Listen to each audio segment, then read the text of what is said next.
All right. Good morning, Chiefs. So you all may know my name is Master Sergeant Kiana Campbell, and so I'm currently assigned at AFPC. But most importantly, I'm a Master Sergeant in the Air Force that we all serve in together. And there have been certain situations that have come up where I felt like there was a need to kind of put together a Chiefs panel. So the outpour that has come in for the support and wanting to hear from specific different female chiefs just has been so amazing. So I wanted to kind of go through different ways of how we can kind of showcase you all. And so this one is going to be a guided question and answer. So certain airmen have solicited questions in when they nominated you all, and because I sent a follow-up question of if they could ask you a question or ask any female Chief Master Sergeant a question, what would that question be? So with this being the first go round and it being overwhelmed with a lot of questions, this is the way I chose to have this first panel session. In the future, we definitely want you all to come back, of course, once we put together a schedule, now that we see what the need is and what the outpour has been. So before we get started, I would like every chief to kind of introduce themselves. You can kind of say what your background is if you would like. And I also want to hear from you all, what is your first memory of a female Chief Master Sergeant, or one that kind of just sticks out to you? And it could be at any time in your career at all. So we're going to start with the first picture I see is Chief Master Sergeant Comer. So we're going to start with you, ma'am, if you want to go ahead and begin. Good morning. So I'm Chief Eleanor Comer, originally from Miami. Started my Air Force career as back what was called a SP, now called a Defender.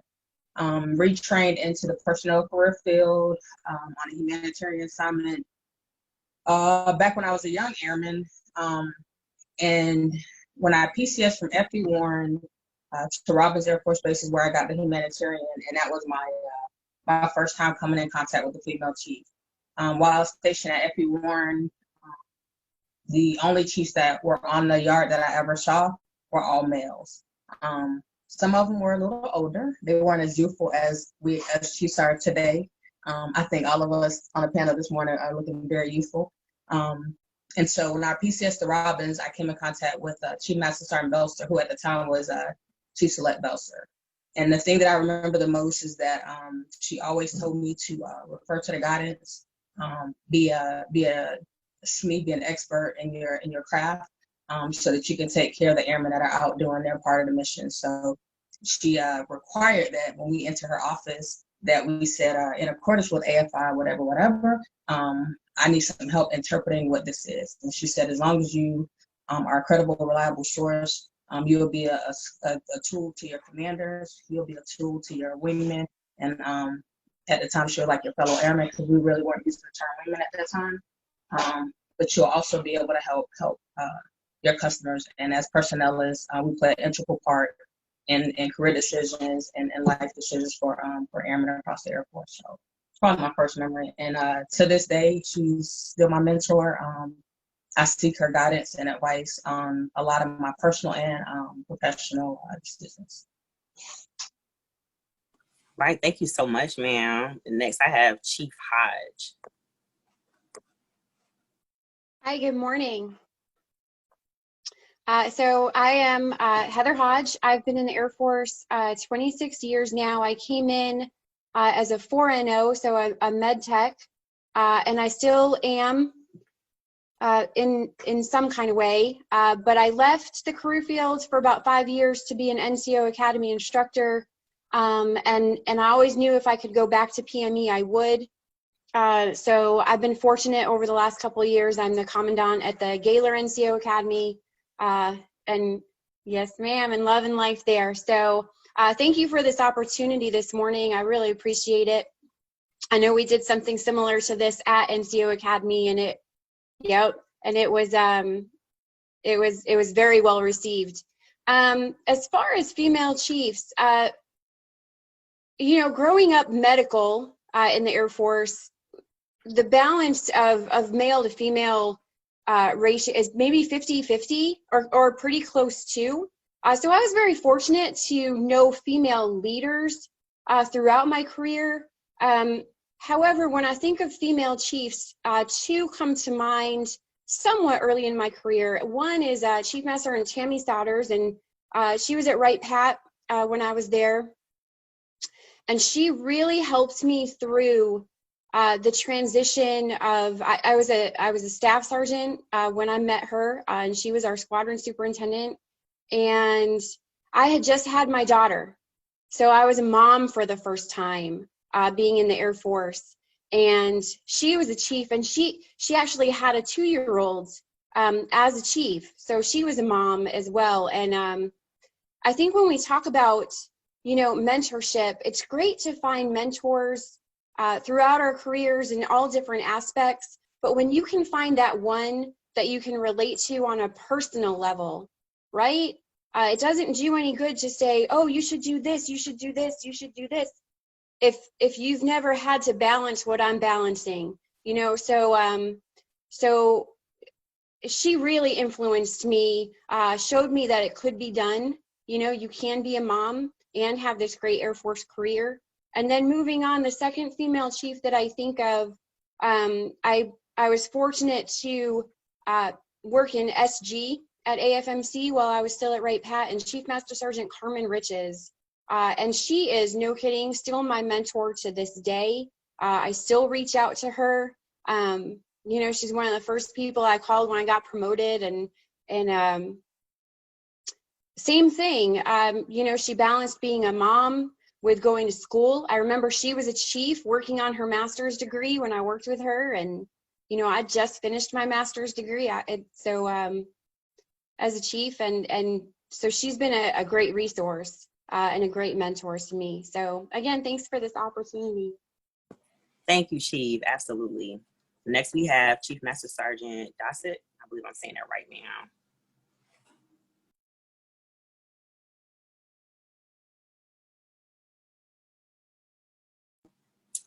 We can't hear you, Chief.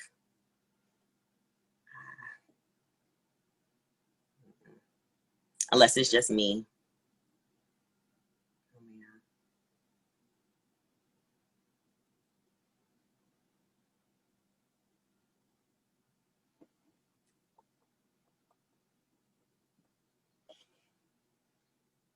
Okay, can you hear me now? Yes. Yes, Chief. Yes, yeah, ma'am. Microphone, my apologies. I was unmuted. So I'm Krista Dossett. I work in Air Force Installation and Mission Support Center at Joint Base San Antonio, Lackland, Kelly. I'm a 3F5 Administration MAGCOM Functional Manager. I've been in 25 years, and my first female chief that I ran into was when I was an A1C in a joint environment. I was at RAF Molesworth, part of the Joint Analysis Center. When I received my notification to go there, that was my second assignment, she actually reached out to me. She was the first sergeant chief for the Joint Analysis Center, and she actually had the exact same phone number that I had at Minot when she was an airman. So it was really cool. I was a little nervous that she reached out to me as an A1C and she was a Chief Master Sergeant, but from that point on, we connected. I can tell you we don't keep in contact. When she retired, that was kind of it, because communications weren't as great back then in 1997 that they are now. And so when she retired out of RAF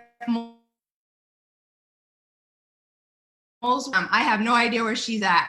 I can tell you, being admin, we have a lot of females in our career field, but we don't get we're not necessarily stationed with a lot of them. We don't get to work with them day in, day out. We're in a lot of 1D positions in our CSSs. So I haven't come across a whole lot of chiefs in my career. As I was growing up, I should say, when I was at STRATCOM, I actually worked for I worked with in STRATCOM for 2 senior master sergeants.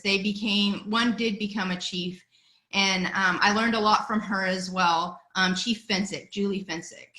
So I've had them throughout my career, but I can't say that I continue to be mentored by them. So that's something that as a 3F5, being an MFM, I tried my hardest to reach out to, our 3F5s to say, hey, there is a chief that you can talk to, whether female or male. Please reach out to us. You're not alone. Happy to have a discussion with you and happy to review records at any given time, because we just never received that growing up in the Air Force. So again, Sergeant Campbell, thank you very much for giving us this opportunity. Yes, this is great, and I'm excited to be a part of it. thank you, Chief. I definitely appreciate that. Thank you, ma'am. Okay, now we're gonna move over to Chief Riley. Hi, everybody. Good morning. Good morning to you guys. Today, this is the way I'm ending my day, and it's really interesting. I've had a lot of opportunity today to do some virtual professional development, and so it's been really nice.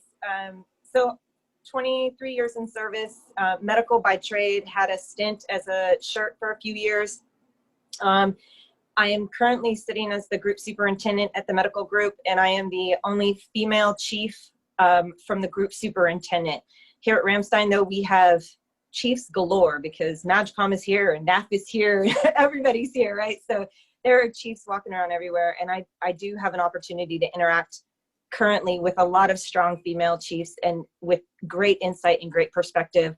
I think growing up, Chief Hodge said the same thing. Like, we have a balance of female and male in the medical world. I personally, though, and I don't know if it's because as an airman, you see some stripes and you turn around and walk the other way. I didn't interact with a lot of my chiefs or even superintendents for a long portion of my career. And I don't actually remember even any of my group chiefs until I was a first sergeant and had to interact at those levels. And my first true impression, somebody really impressed upon me that, man, you are just bad. That's awesome. She's retired now, but it's Lorraine Chapman, who was amazing, out of San Antonio. And there I got to interact at the 59th Medical Wing with quite a few female chiefs, and a lot of them did a lot of great things, but she just got this personality that is amazing. And I looked at her and I was like, wow, I want to have that. That's, when you see somebody and they just kind of light up a room, I was like, I want people to feel that if I've been able to ever do that to them. So I wouldn't say that I currently have I think people mentor us in different ways, right? Whether it's the way you see them and you're just like, that was really cool, or you have these one-on-one conversations with them and they kind of pour into you what they do. But that would be, if I had to look at somebody and say, who really did that before I became a chief, that would be her. And then, of course, this outreach of virtual world has really opened up so many female chiefs to the world that I looked at from before as just friends of mine. And I'm like, man, you were doing some bad stuff as a chief. Awesome for you. So that would be my take on female chiefs right now. Thank you so much. Definitely. Thank you so much. I understand. All right, Chief Weslow. I don't know why. I just had a moment. Sorry, it was my screen. Go ahead, ma'am. Sorry about that. It's your turn.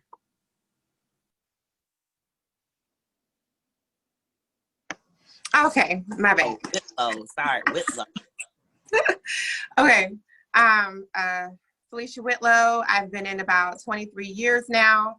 I'm currently sitting as the Mission Support Group Superintendent at the moment, interim. I've been personnel my whole entire career, except I did a 2-year stint in the IG world, which I loved, and deployed as IG as well, and I loved it, had a blast. The first time I came across a female chief that pretty much made my heart stop and look, and I snapped at attention, girl. She was so bad. I was a tech sergeant stationed at Barksdale, and she was the command chief at the time. And she was the first female command chief I had ever seen. And she was beautiful. She was Command Chief retired Joanne Pace. And when she had walked down the hallway and I looked and I was like, who is this woman? And I remember I snapped up when she walked past and my heartbeat stopped. And I was like, oh, I need to be her. Like her presence and her poise and the way she presented herself, I was like, yes.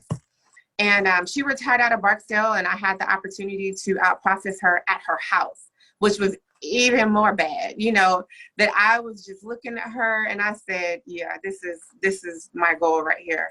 And she coined me. I don't know what I did with it now, and no, I haven't kept in contact with her. But when I think of each rank that I've attained from that moment, I think about her and I think about that moment. And she just has no idea how much she's impressed upon me just watching her from afar. And that's something that I keep in mind when I'm talking to people or how I present myself or whatever, that people are watching and you impress upon them from afar and you have no idea the impact that you have on their life, and they haven't even said hello to you, right? And that's just so important. I just think we're in exciting times as females to be able to do that. So that's all I got. Thank you. I don't know why I was mixing your name and Chief Wesley together. I'm like, I know you. I know you. I know you. I know. Okay, Chief Wallace.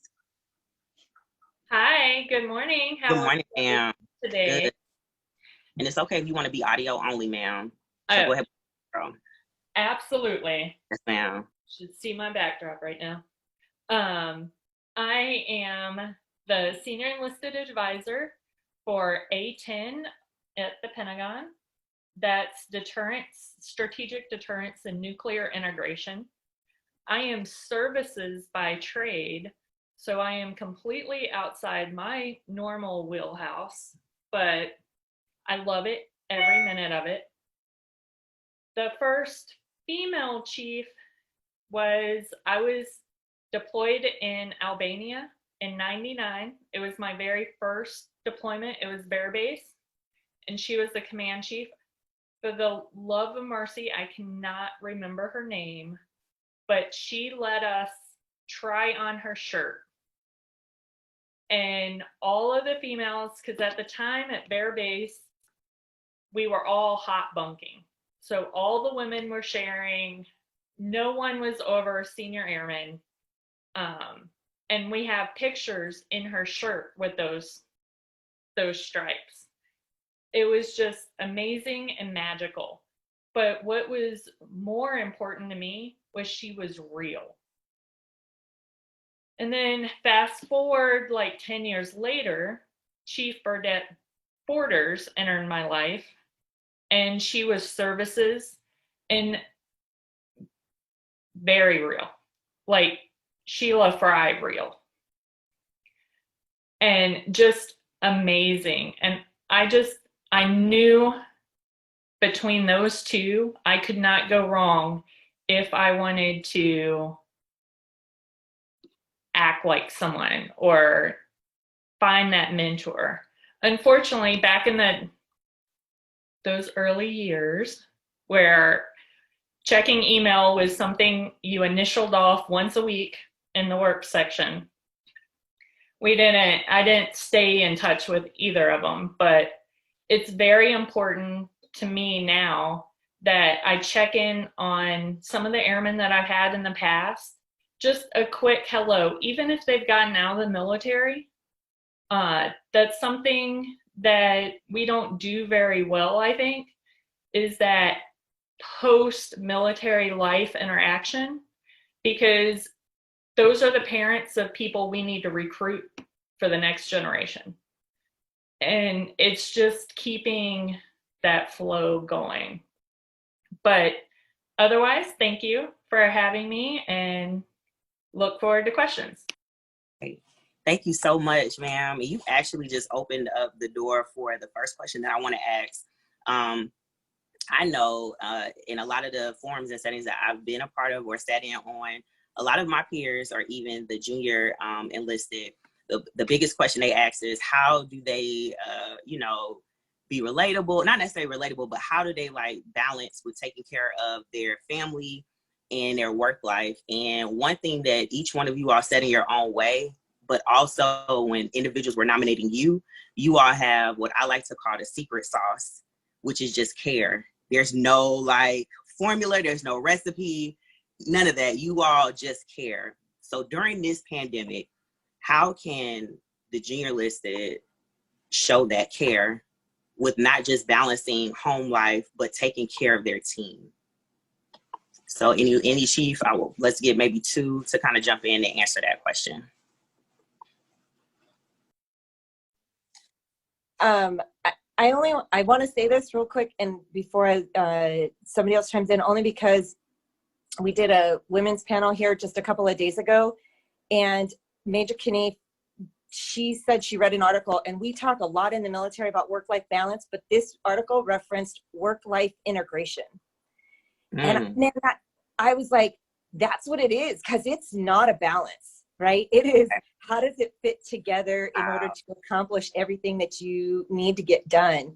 I have a 6-year-old. I'm lucky that my husband stays at home. He's a retired senior master sergeant. So on kind of this journey of senior master sergeant in chief, that was when he retired, and he's behind me 100%. But even though he gets it, like, he still gets mad, like, why aren't you home for dinner, right? Or whatever the case may be, or why really you have to answer email right now, like, we're doing this stuff. And so I think that's what the wording needs to be, right? Work-life integration, because there are days that it's going to take you over, and there are days that you're going to have to fill back into your family.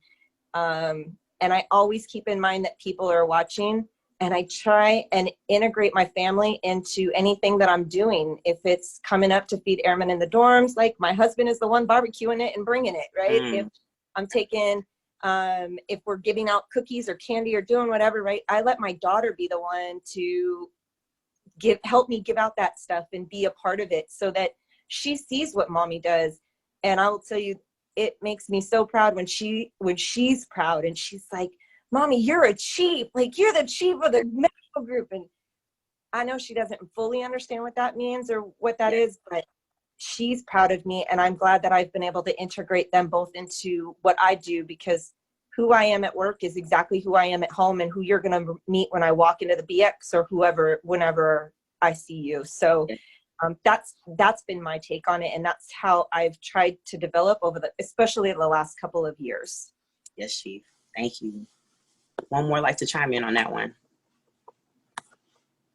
Like to chime in. So one thing I've realized in the last few years, I've always been 100% go, go, go, always about the mission, family always, but if something was to come up for the mission, I'm on it, right? And that's what our airmen, that's what we drive our airmen to be, service before self. But at some point, they need to understand that taking care of themselves is very important as well. And the work-life balance thing, I totally agree with the integration. But I was giving an impression of even my health. I needed to make sure the mission was taken care of before I made that doctor's appointment. Well, at some point, you have to tell your airmen, no, you need to go take care of this, or else you're not going to be able to take care of that mission. And if you're not doing that yourself, then they're seeing they're seeing two sides of that coin, and they're not sure what to do, because you're doing exactly what you're telling the opposite. And so it is very important that they see that you are taking care of your family, that you are taking care of yourself, and that it's okay for them to do the same thing. Yes, that is so important, because oftentimes for me, as someone who likes to take care of my boss, I'll look behind the scenes to kind of see what they're doing. So, and try to match their motivation or match their grind, so to speak. And so if they're not doing it, then I'm like, well, when do they sleep? I'm seeing these emails at 2, 3 o'clock in the morning. So I need to follow suit. So it's definitely, I'm glad that you said that out loud, because I think a lot of times as leaders, we don't we don't pay attention to the fact that our airmen do watch what we do. And if I want to emulate you, okay, this is what she's doing, I need to follow suit in that as well. So you bring up an amazing point. Thank you. Chief Hodge, I have a question for you, ma'am. Which rank was the most challenging for you and why?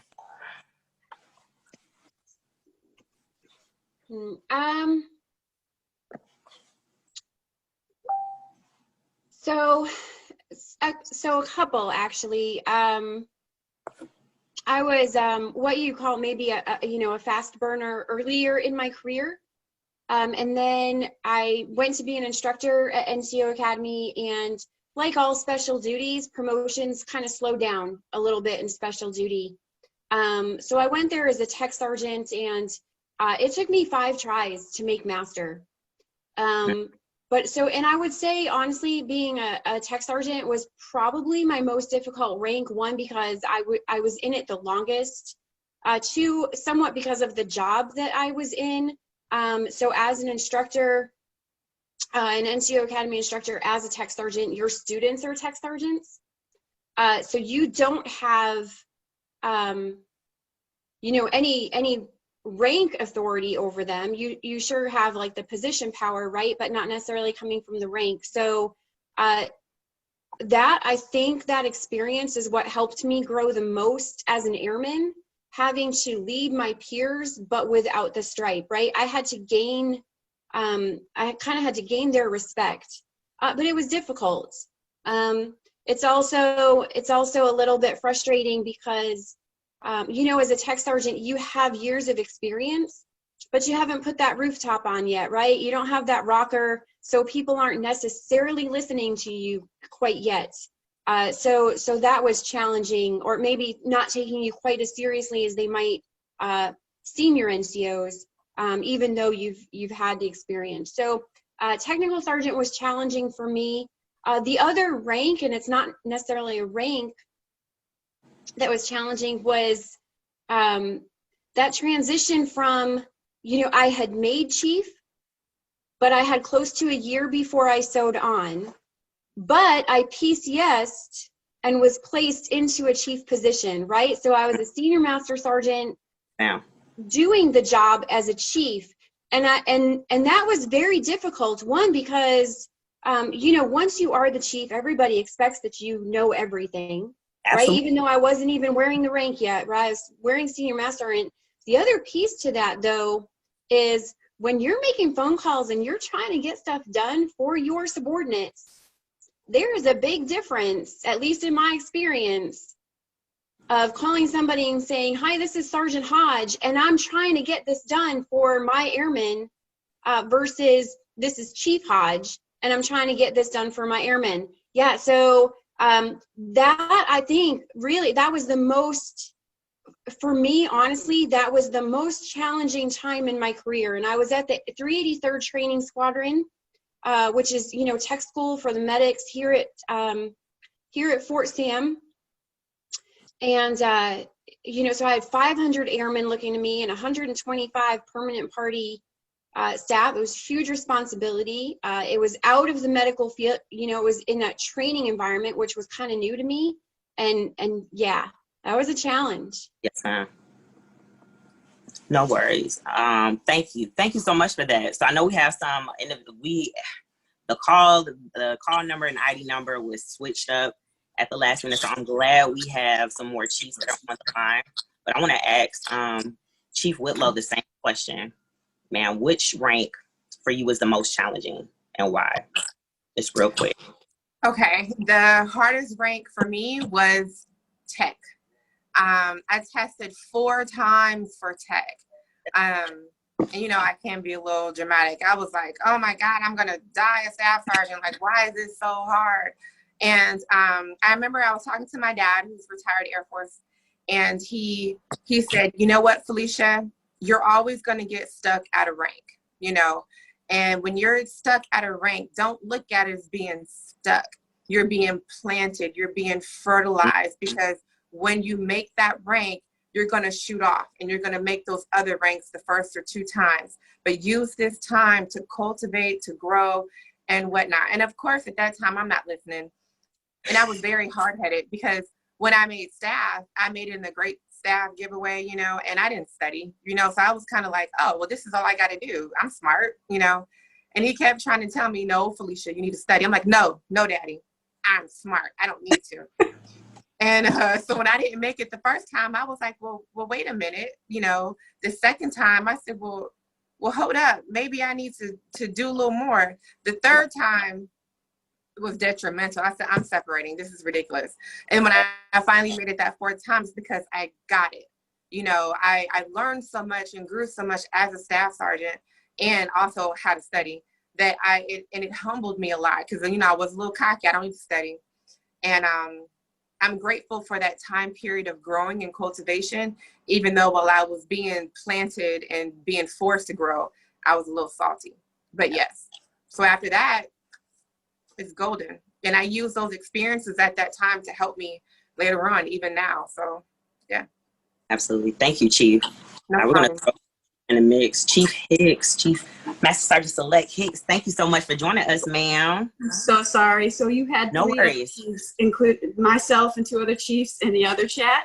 No So worries. sitting there having a good conversation, and I'm scrolling through email, and I'm It's like, all love. I think I'm in the wrong chat, y'all. So they should be coming. It's all love. Yes. It's my first rank, recorded. my first time. So. Yes, Chief. It's fine, Chief. It's fine. So my question to you is, do you think that a gender-based Chief Master Sergeant panel was needed? Because although I got a lot of kudos and support and love, I did get a lot of heat as well for wanting to put together a gender-based Chief Master Sergeant panel. So do you think that this is needed, and why or why not? So I'm gonna be really transparent. I had no idea that there were individuals out there that had never met a female chief. That, you know, maybe being in a predominantly female AFSC and personnel who, right? So I see a lot of female chiefs. I'm like, hey, you know. So for me growing up, it was I had those faces to look to, right? You have to excuse my dog, y'all. I'm sorry if y'all hear a puppy. So to answer your question, yeah, after realizing that and knowing that, you know, yes. But prior, I'm gonna be very, very frank, like I had no idea. And so when you had posted that and I seen the response, that in itself was a huge eye opener for me. You know, would I, you know, back in my day, would I have liked to have a panel of female chiefs to sit down and talk to? Absolutely. You know, I would have loved that. But being surrounded by a lot of females and having that around me was nice. But absolutely, I think this was needed because when you posted it, there was such a phenomenal response. But outside of that, even speaking to people at work prior to that, it was more, hey, you know, can I get some time? So connecting those dots in hindsight that maybe this should have been done a long time ago, you know, because it's nice to have people to look to and ask those questions and be real with. So yeah, I do think it's needed.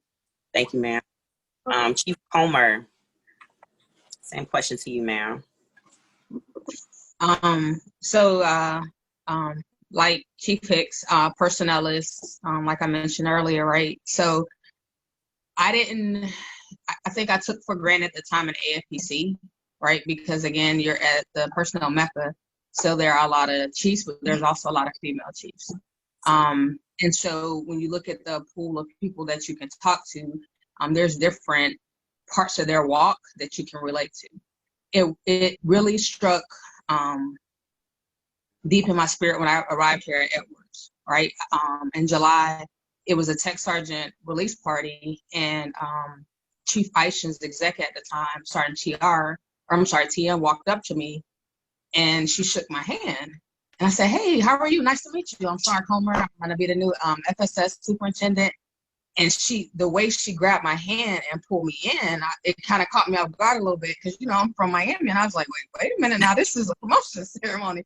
What's going on? And this is my first, but she pulled me in and she embraced me so tight. And she was like, it is so good to see you.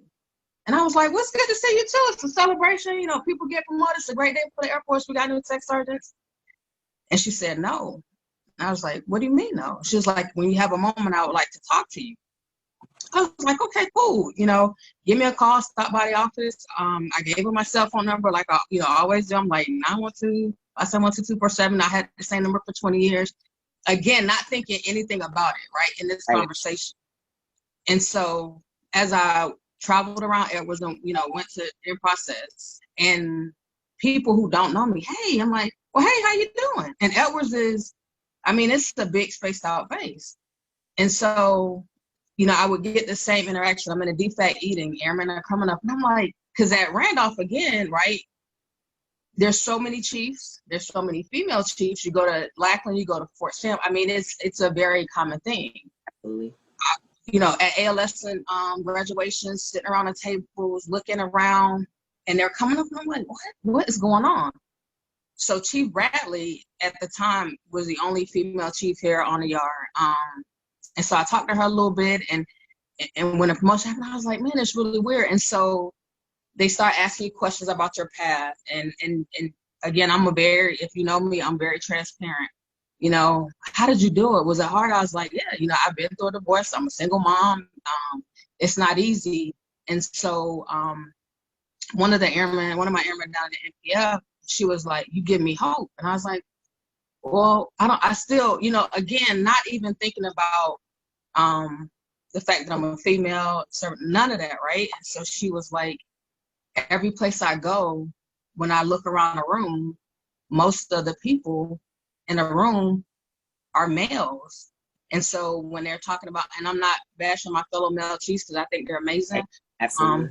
But she, this one airman in particular, when she talked about her path and I shared some of the experiences, she was like, I can do it. And I was like, well, you didn't believe that you could do it before? She was like, it's kind of like people tell you can do it, you can achieve, but until you have a living, breathing testimony sitting in front of you, and you share your experiences, it sometimes gives people hope. And so I think it's amazing, right? I think us being around one another, supporting one another, I think the balance to show them that is important, because it's not just something that you read about. You know what I mean? So I'm grateful, man. I'm honored. When I first came in, I thought I was gonna be a chief. I wanted to be a chief. It was part of my opening, right? When I would go up for boards and stuff, and some of those strikes took a long time to make. So I was like, yeah, maybe I won't be a chief. And so I think it's needed. I think a diverse group of chiefs is important. So that's male and female. That's different career fields, that's different AFSCs. We all bring something different. And so, yeah, I think it's needed. And how we deliver it at different times is important. And I'm honored and I'm glad to be a part of it. And it's humbling, man. It really is. So, yeah, thank you again for the opportunity. And yeah, I think it was time. Absolutely. I'm not trying to go Beyonce on it, but who's on the world, girl? You know, so it's good to be, it's a pleasure to be in good company. I'll tell you that. You guys would be, you know, proud and I'm honored. So yeah, I think it was needed. Thank you. All right. Chief Wallace, I'm going to come to you real quick, man. This one is going to go to you and to Chief. I want to say Chief Liddon. I think I'm saying that right, Chief. And if I'm not, please correct me when it's your go. But I want to start with Chief Wallace. I want to ask, just real quickly, what motivated you to continue down your path as a chief to get to where you are now, where my peers, we look at you on this panel, we're like, you guys you've won, so to speak. And I know that path was not easy. So what motivated you on the days that you wanted to give up? I have a lot of personal friends who are retirement eligible that annoyed me a little bit when they had bad days because they're like, I'm just gonna retire. I'm just gonna click the button and I can't.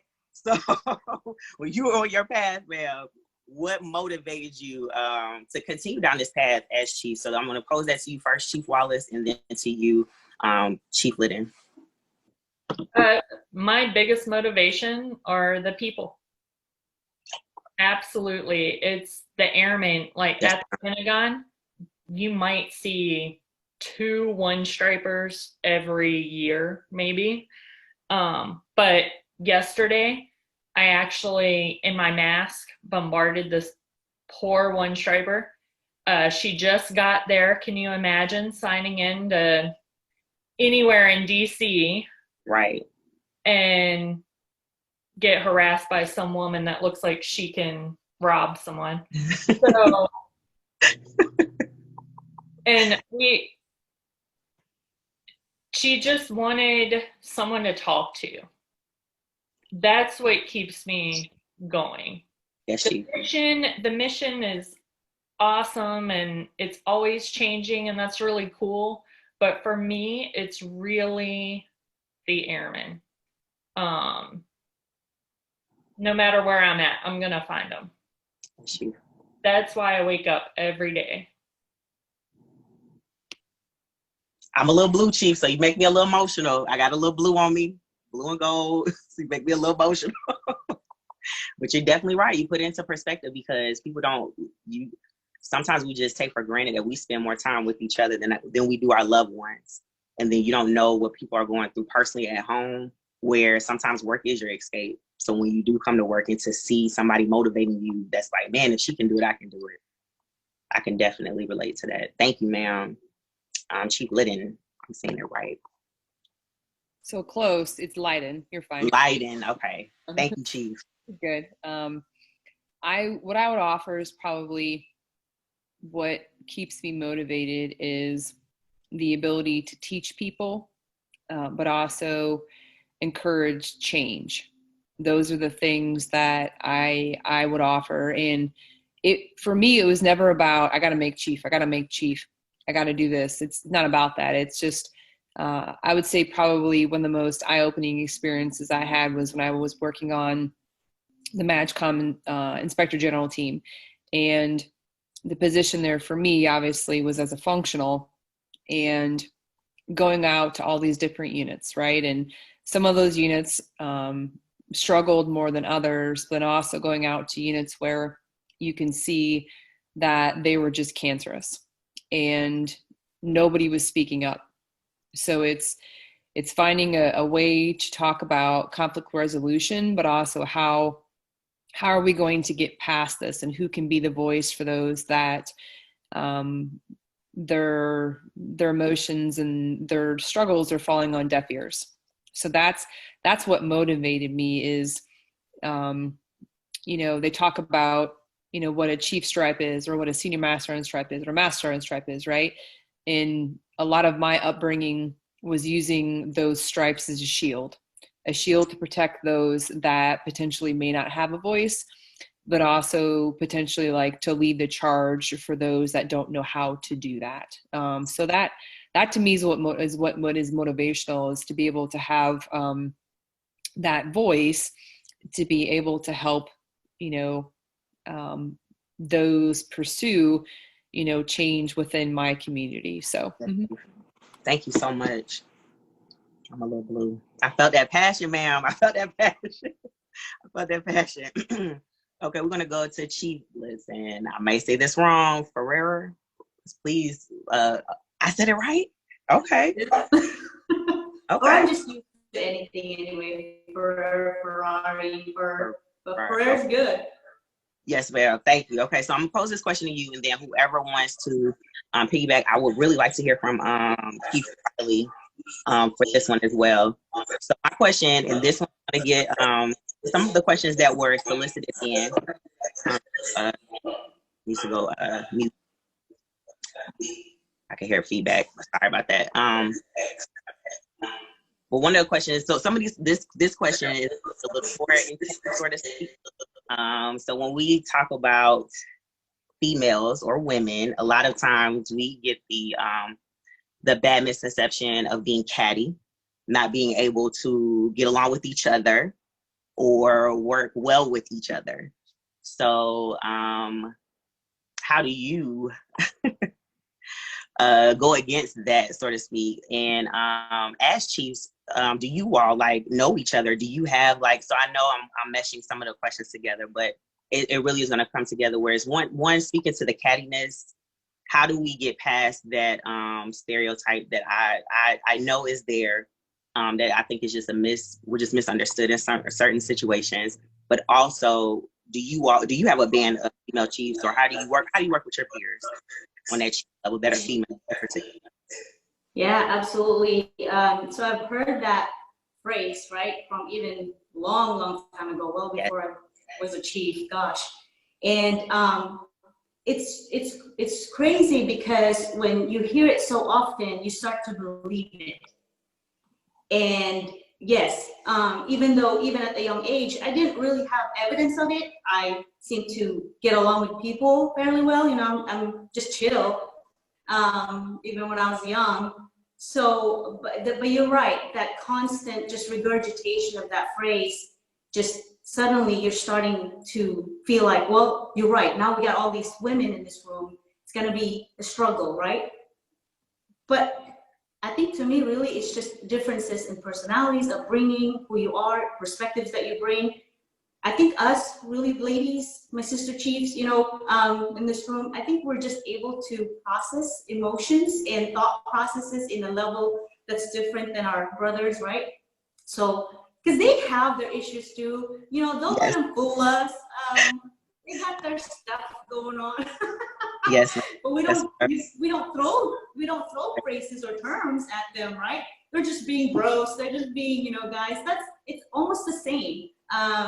So I think to me, it's really just the fact that when those things happen, you just have different personalities, different upbringings, points of views. And what I've learned early on is that you really just come from that point of view that is non-existent. That whole cattiness, to me, I don't even give value and credit to that. It's just, here's a person that I'd like to talk to and, you know, learn from, whether it's a male, a female, whether it's an airman basic or a colonel. Mm-hmm. That's all I want to do. And so if we're having that friction, you know, then you better work through that. And it has nothing to do with whatever it is outside, right? So that's just my take on it. I just really don't want to even put value on it. Don't get me wrong, it is out there. Yes. And sometimes people use that as a cover for not being able to work through those types of emotional intelligence shortcomings, right? So just throw that out the window, girl. Yes, Chief. Thank you. All right, Chief Riley, real quick. Man, hi, Mary. It's so good to see you, and Nikki too.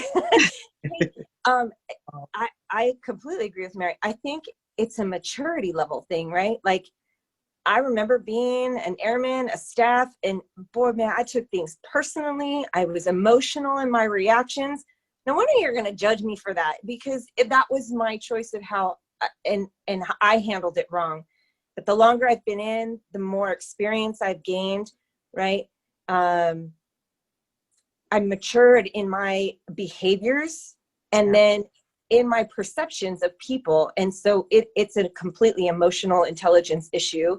It's a willingness to understand that, man, men act just as emotional as women do. Like, we all have our trigger points that push our buttons, and we have to be able to control that when we're dealing with situations in order to achieve, right, that fact-based approach and get after the conversation of what it has to be. And if there truly is a relationship issue, like a conflict going on, you got to be able to go back and have those conversations. But I think that the longer you're in and the more you're able to deal with that, and the more people that kind of pour into you of that wasn't appropriate, the more you will mature out of that.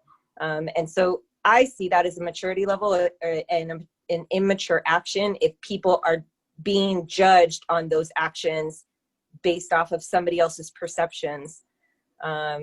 So I get along with my peers completely fine, because I just get along with them. Like, I don't allow their emotions to drive my emotions, right? And I always try to take it back and breathe and go, they probably didn't mean that personally at me. And when I'm in the moment, I try my best. It's not always perfect, right? But I do try my best to not react in the moment. If they're coming at me that way, I just kind of stop and I let them have it. And then once I can collect my thoughts, then I can approach it in a different thing and hopefully de-escalate the situation. So that's my perception on it. Thank you. That was a good one. Okay, this is going to be the last one, and it's going to be towards everyone. And this will be our last wrap up question. So my grandmother passed away maybe a year or two ago. And so when I was trying to think of how to honor her and appreciate her, I was watching ESPN, and there was this young football player who he said that he got in his own way. He was cocky, he made it big, quick, and then he got injured. And so then it wasn't until that moment where the veterans or the OGs came around and helped develop him and helped mentor him. And he has a tattoo, and it's something that stands true with me to this day that I felt was fitting for her. Just a sign of honor and respect that I also want to have with you all. And the 2 words was called honor and legacy. Because he was like, you all did so much. How in the world can I repay you? And he was like, they all said honor and legacy. Honor the ones who came before you by showing them that respect, by listening to them with your guard down, and then leave a legacy for the ones that are coming behind you to follow. So I definitely thank you all for taking this time to be a part of this. And I wanted to show a different way to honor you all.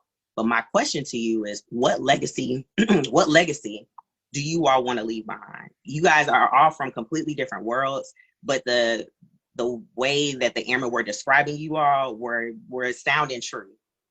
And but I want to hear from you all, what type of legacy do you all want to leave behind for the ones, my generation coming up, for us to follow suit while we honor you?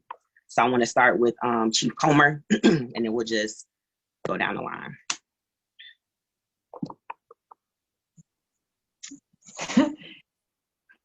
2 minutes, man. So, quick. All right, so I guess my biggest legacy, anybody that knows me, is a legacy of caring, right? So when you said it, when we opened up, that kind of hit my heart. Care, and it's not just the word, it's the acronym of it. You know, starting with the C, genuinely care about people, care about what drives them, care about their family, and I try to teach my daughters, if you genuinely care about something, you treat that person, you treat that situation different. So start with caring, and then the A, always be authentic. Nobody wants to be around somebody that's fake. Be authentic in what you do. Be transparent in what you do. Because it plays a part in how you move and how in your actions. And then respect is for the R. So respect the people that you come in contact with, regardless of what their age is, regardless of what they bring to the table. If you go into situations with a level of respect, it makes a difference in the interaction. Respect their values, respect their point of view, and it helps with interaction. It helps when you're navigating, whether it be on duty, off duty, and then really be excited, be enthusiastic. Man, life is short. Losing my mom taught me that, especially the way I lost her.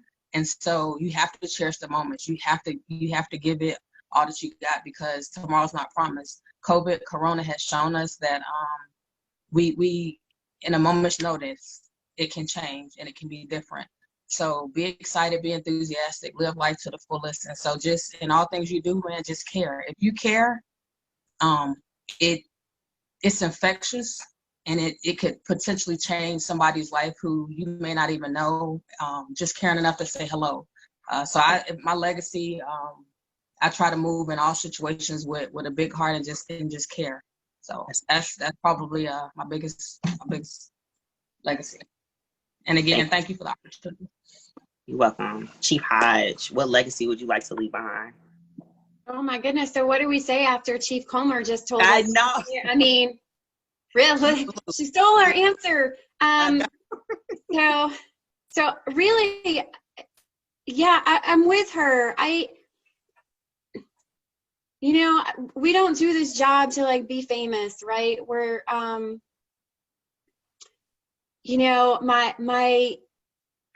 my airmen, my subordinates, like when I made chief, and when people are like celebrating you and that one day you make chief, or the one day that you so on, and they're, everyone else tells you like, this is your day. Like the other chiefs tell you, this is your day. But then you just need to get over it and press on, right? And you still have, you know, airmen who try to celebrate you. Like my airman every day, ma'am, can I take your trash out? No, I can take out my own darn trash. Like, knock it off, people.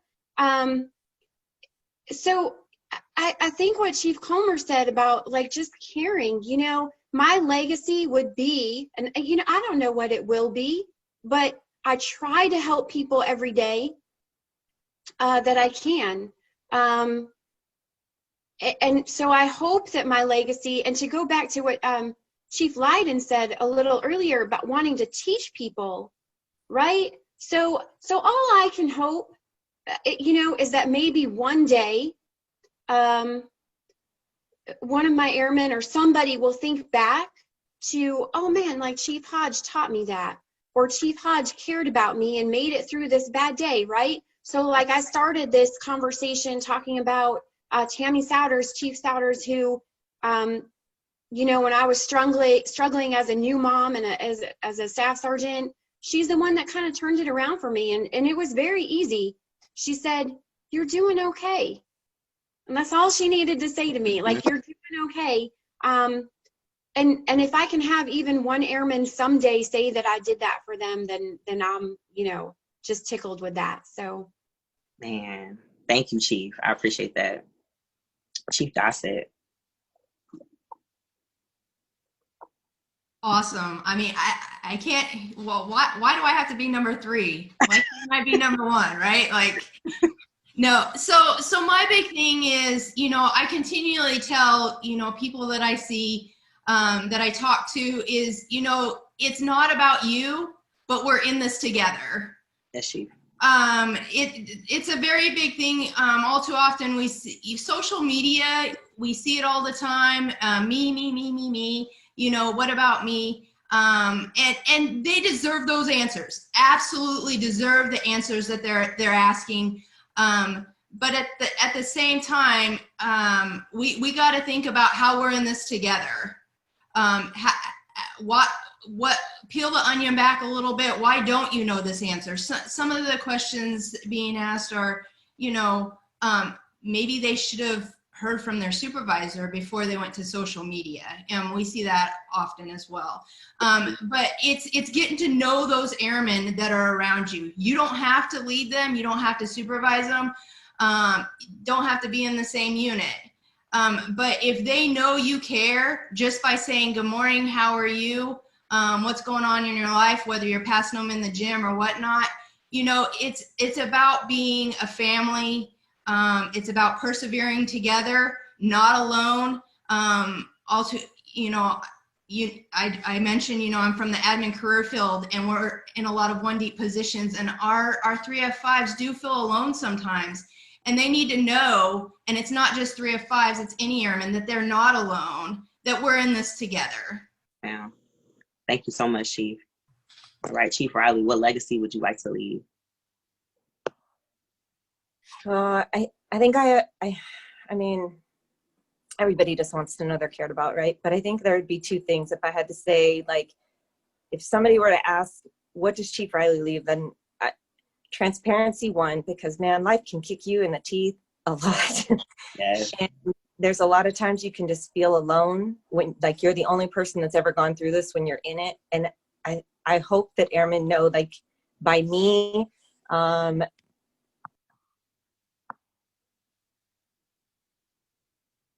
Oh, we lost you, Chief. No.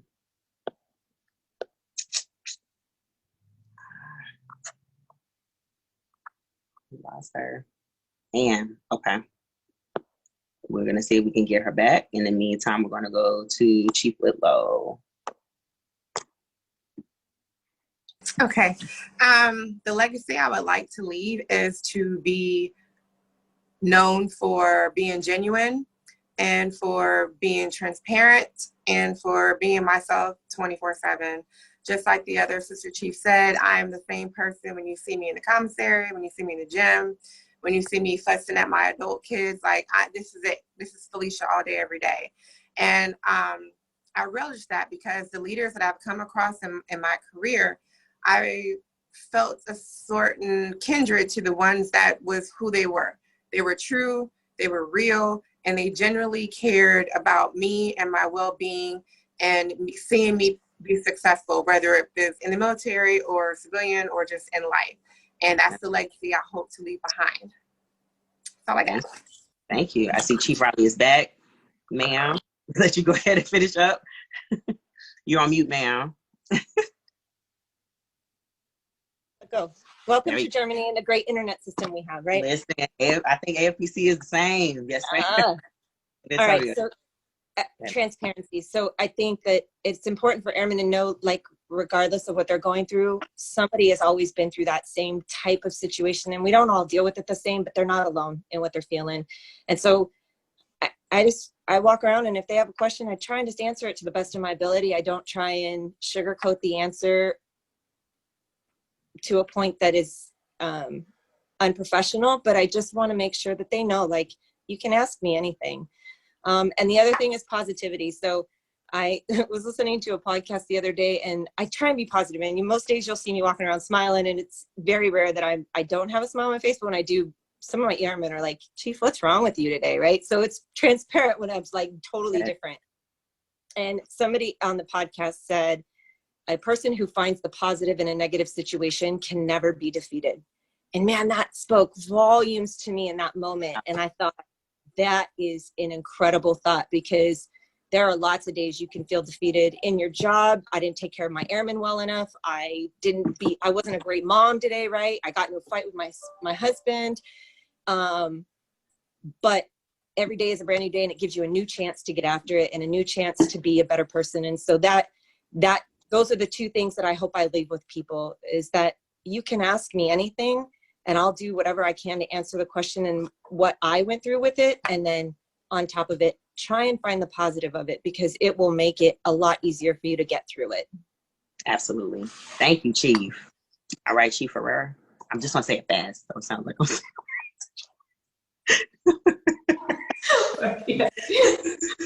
So for me, I know you guys can't see, but I'm 5'1", very, very tall, right? Yes. I'm loud. Sometimes I can be very, I make my presence known. Anyway, so hopefully, like a lot of you have said, if it ever comes across where you ask an airman and they say, do you remember Chief Ferrer? The one thing that I would hope that they had struck with them, that I've hopefully imparted, is that yes, that's that person who really showed me how to be comfortable in my own skin. Like, you can be who you are, whether you're short, whether you're very tall, whether you're loud, you have a crazy laugh, or you're quiet, whatever your likes are, whether it's video games or being out in the sports, you just gotta be so comfortable in your skin that when you walk into that room, your presence, just lingers even long before you leave. And so, for me, a lot of my airmen that I talk to, they're, still trying to find themselves, still not quite figuring out what they want in life. I tell them, you got to take time for that. You really got to get to that point to where now you can really say and be confident, this is who I am. Love me for that. And I hope that anyone that I've come across can really say, I was able to show it through the examples that I display, or maybe even just from the conversations or the words that I say, that I'm proud to be who exactly I am, even with my, tactical size. And so, yes, that is the hope that I wish to have. Thank you, Chief. I love that. All right, Chief Lyden, what legacy would you like to leave behind?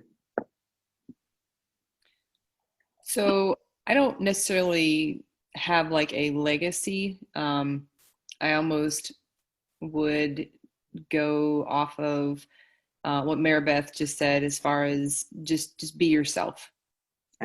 That's probably the beginning conversations that I have with people when no matter who I deal with, because a lot of people don't understand that there's no E10. There's no E10. I have no desire to be a command chief just because that's not me. You know, I need to give back to my functional community because my functional community got me to where I am, as well as I'm the opposite of Maribeth, where I'm 5'10". So yeah, so I'm like that ogre that walks in the room. Everybody just kind of looks at me, but at the same time, right? You know, you have to know your emotional intelligence, right? And so with that said, you know, I am who I am. I can't be shorter. You know, I don't want to be taller. Yes. And this is my personality. I just have to be who I am, and people need to be comfortable with who they am. We should not have to change who we are just because somebody may not like something about us. And that's what I try to, you know, communicate to my airmen all the time, because my background's intel. So we have a lot of interesting people, like just some of them may be perceived as like out there, you know, but you have to find a way to talk to people and, you know, and communicate with them. And it just goes back to what a lot of the ladies said before, that finding if it's, you know, paying attention to their needs or this or that, but without rambling on, just be yourself. Because when you're yourself, people will open up to you and they'll understand that it's okay, right? It's okay for me to be dingy because I have those moments, right? Like my senior moments, or it's okay to make mistakes. It's okay to do all these things because we're human. So once people get past the fact that it's okay to be you, then, you know, that will kind of, you know, catch fire. So, Thank you so much. I really like that. All right, Chief Hicks. Figure out how to mute this thing. So I'll start with, you know, a lot of us on here personally know you, Kiana. So I would say you are our legacy, ma'am. Listen. So you being big airman, big A, right? So for those that know me on here, you know, I'm always asking, you want me to cut them? You want me to cut them? You know, because, you know, people, who's coming up after us, right? So what can I contribute to that? What can we as chiefs, you know, I don't have a strike on yet, December, but just as a senior NCO, what can we do to contribute those coming from behind us? So let me tell you what cut means, really, to have the courage, right? So setting this up, having the courage to ask those tough questions, being there for people, being able to do the unpopular thing, having that courage, right? Things we've heard time and time again, being unique, right? So not just unique within yourself, but how to reach out. You got to be unique in how you emotionally reach out to all airmen, you know, not just the outgoing, easy to talk to airman, but the airman that's in the corner that is more observant, right? That may not look like they fit in because they're, you know, to themselves. How do you bring them into our diverse fold? Because diversity is great, but not if everyone in there does not feel a part of the team, then diversity doesn't matter at all, right? So, and then timeless, CUT, courage, unique, timeless, and this is something like this is timeless. So how do we make our mission timeless? How do we make our airmen timeless? So, you know, you'll hear people talk about people at retirement ceremonies, you know, Chief so-and-so or Colonel so-and-so or Airman so-and-so. That to me is legacy, right? So it's the people coming up after us. So ma'am, you are our legacy. Big A, you know, doing stuff like this. And if you ever need me to cut someone, you know how to find me. More ways than one. I know, Chief. Oh, goodness. Thank you. All right, Chief Wallace, bring in the rear man. You're the last one. If you are still there, give her a second. You're on mute if you are talking. Give her a second. Chief Wallace. Hi. There you go. I can hear you, ma'am. I thought you said Collins at first. I was like, there's no Collins. No, ma'am. Wallace. I am a little country. Wallace. Sorry. Well, you got to talk into the good ear. You know, too many yes, ma'am. ears and too many loud situations. Yes, ma'am. I hope that people think heart and humility. Yes, ma'am. And then they do it. and that I really hope I'm leading by example. And, you know, sometimes you're always going to be the devil in someone's story. Right. Oh, that's a good one. So Okay. you're not going to touch everyone, but Yes, ma'am. hopefully I can touch a lot. Yes, ma'am. But I want them to know that with heart and humility, there's no problem, there's no job, there's no question that's stupid or inconsequential, that if it's on their mind, that it's important. And I want people to feel important, because when they do and they feel like they matter, then they put their heart into it. Yes, ma'am. And that's what's important.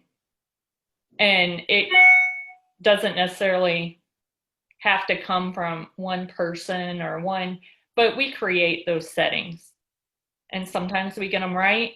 And when we do, it's awesome. And when we get them wrong, it's horrible. And sometimes you've got to pay attention to what you're doing and correct as needed. Yes, ma'am. Yeah, but just have that heart, that care. It's heart is just a different way of saying caring, and people matter, words matter, and time and being present and taking someone's whatever they're saying, be present and listen to what they're saying. Yes, Don't ma'am. answer. I'm classic about I will try to answer you before you even get done, because I think I know where you're going, and I'm wrong so much, and I have to check myself. Yes, ma'am. But knowing that self-truth and how to get better, because you're never done. Yes, ma'am. You all dropping some nuggets this morning. Yeah, that's a mic drop. Yes, ma'am. Man, I'm a little more blue than I thought I was. I want to thank, before we close the recording portion of this, I just want to thank you all once again for being flexible. This again has grown way beyond what I ever thought or imagined. And I just truly appreciate you all being flexible, being very kind, and being able to kind of just roll with it. And we're just going to make it happen. So hopefully the next section, we'll be able to work out the kinks so we can be Facebook Live on the Quarantine University page. So Chief, stand by 1 second so I can end. Okay.